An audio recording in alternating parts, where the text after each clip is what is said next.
Mchezo wa robo finali hauwezi kuwa mchezo wa daraja la chini. Mbeya City ni timu ambayo ina wachezaji top class, wakina David Mwasa, wakina Peter Mwalianzi, wakina Mudathir, na wachezaji wa kiwango cha hali ya juu mno. Joshua Mutale kufunga kwenye mechi yenye wachezaji wa namna hiyo, maana yake kuna kazi kubwa amefanya. Lakini ukimwangalia Joshua unaona kuna improvement kutoka mechi moja hadi mechi nyingine. Ni ukweli kwamba hajaanza vizuri tangu amekuja Tanzania. Asa mwalimu anamtafutia mechi za kwenda kumpa confidence. Tumeona mechi iliyopita hapa na Bigman alifanya vizuri kwenye kombe hili la shirikisho na akawa mchezaji bora. Mechi ya leo tena amecheza vizuri, amefunga goli zuri. Kwa hiyo unaona anapata confidence mechi hadi mechi. Maana yake ni kwamba ikifikia point mwalimu akiridhika na kiwango chake, atakwenda kumpa mechi zenye ushindani na mechi zenye pressure kubwa zaidi, kwa sababu tayari atakuwa amesharidhika na ubora wake. Ya nusu finali mbili ni jambo la kumpongeza Mwalimu Fadlu na vijana wake. Haijakuwa nyepesi hata kidogo. Nusu finali ya kombe la shirikisho, nusu finali ya kombe la shirikisho jingine la CRDB ni mwendelezo chanya wa kikosi chetu. Bado hata kama tukichukua ubingwa Simba wa michuano yote ambayo tunashiriki, bado haiondoi ukweli ya kwamba tunajenga timu. Na leo umeona mwalimu amemintroduce kijana mdogo kutoka under 20. Maana yake anaendelea vile kujenga timu yake kwa kutanua wigo wa kuchukua vijana kutoka timu za vijana za Simba. Kwa hiyo yote hiyo bado ni mapitio ya kuendelea kujenga timu.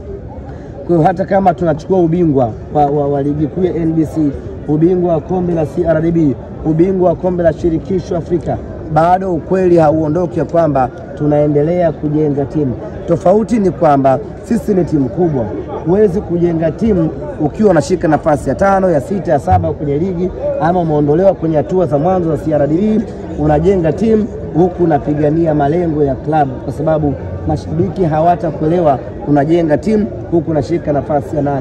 Kwa hiyo wakati unajenga timu huko unafanya vizuri. Nilipanga nitalia kama tungefanikiwa kwenda nusu finali kwa mbinde. Kama labda tungeenda kwa matuta hivi ama tungeshikilia roho, lakini ukiangalia mechi ilikufa kipindi cha kwanza tu.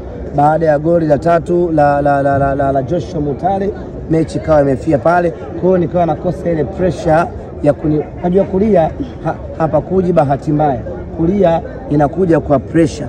Una pressure kubwa kiasi gani ndio ambayo inachochea machozi na hatimaye unalia. So ukiangalia hii mechi nilitegemea ingekuwa na ugumu huo ambao ungeweza kunitoa machozi. Hasa uwezi kukaa dakika 45 nzima unajua tayari umeshafuzu kwenda nusu finali, alafu mwishoni uje ulie, itakuwa ni magilini. Kwa hiyo nimeshindwa kulia kwa sababu sijapata ile pressure ya kuniliza.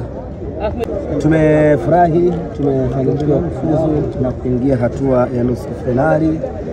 Haikuwa mechi nyepesi.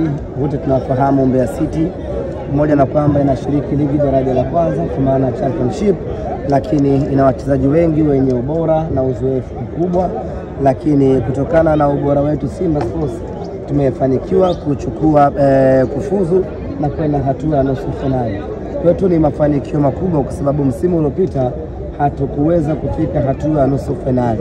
Msimu huu kufika nusu finali, maana yake kuna ubora ndani ya timu yetu umeongezeka, na ndio ambao umetusaidia kufika hatua ya nusu finali hii leo.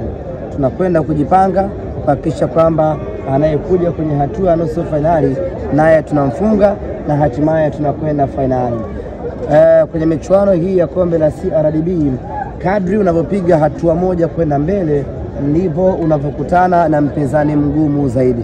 Kwa hiyo leo Mbeya City, lakini mpinzani anayekuja kwenye hatua ya nusu finali unategemea atakuwa ni mbora zaidi. Maana yake tutegemee mchezo wa nusu finali kuwa mgumu zaidi, lakini sisi tumejiandaa kushinda kila mchezo ambao uko mbele yetu, na malengo mama ni kuchukua kombe la CRDB.